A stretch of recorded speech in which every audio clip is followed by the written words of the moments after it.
honored to yield such time as he may consume to my good friend, Mr. Castro of Texas, from our Western Hemisphere Subcommittee. Welcome, Mr. Castro. Thank you. Thank you, Congresswoman Ross-Layton, and also Albiocides for y'all's incredible work on this issue and all of your passion, and also to see Subcommittee Chairman Duncan here.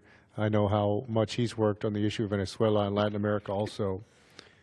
The people of Venezuela are in dire need of humanitarian assistance to endure critical food and medicine shortages. The desperation, oppression, and violence in Venezuela really are reaching a breaking point. 3 out of 4 Venezuelans have lost significant weight during the last year due to food shortages. In 2016, the nation suffered a homicide rate of 91.8 per 100,000 people, making Venezuela the second most violent country in the world outside of a war zone. We have a reason to believe more than half of Venezuelans want to leave their home country.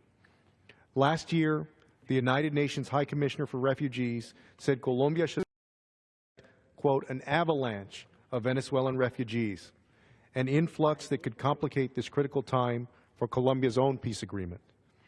Meanwhile, President Maduro's government is taking increasingly anti-democratic actions in violation of Venezuela's own constitution.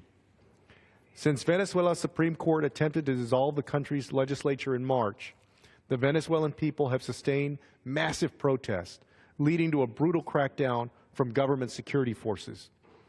The best outcome for this political crisis is a Venezuelan solution, a peaceful return to free and fair elections.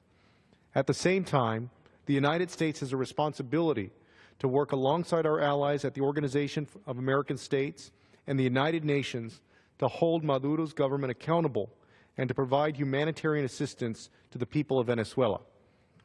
Last week, President Trump authorized sanctions against the members of Venezuela's Supreme Court who attempted to shut down the legislature. While U.S. sanctions against individuals in the Maduro regime are justified, sanctions work best when implemented multilaterally. More importantly, unilateral actions are no substitute for collective, coordinated pressure. The OAS has scheduled a meeting of foreign ministers on this situation in Venezuela, the situation in Venezuela, to take place on May 31st here in Washington, D.C.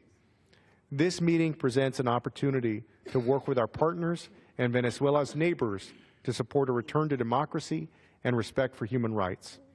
I hope Secretary Tillerson will represent the United States at this meeting and demonstrate our nation's support for the Venezuelan people.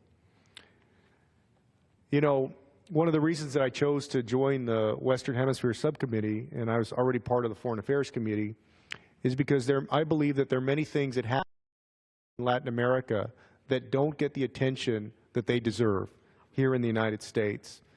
And it's amazing to think that there is a human rights crisis going on right now in our own Western Hemisphere. And, of course, there are many challenges around the world. We know that because of the war in Syria and the unrest in the region, Europe, over the last few years, has faced its largest migration crisis since World War II. There are challenges with human rights and freedom in every continent, just about. But we have to make sure that we attend to the things that are happening in our own backyard, so to speak. And so thank each of you for being here tonight to speak up on this issue of human rights in Venezuela and the crisis that they're going through.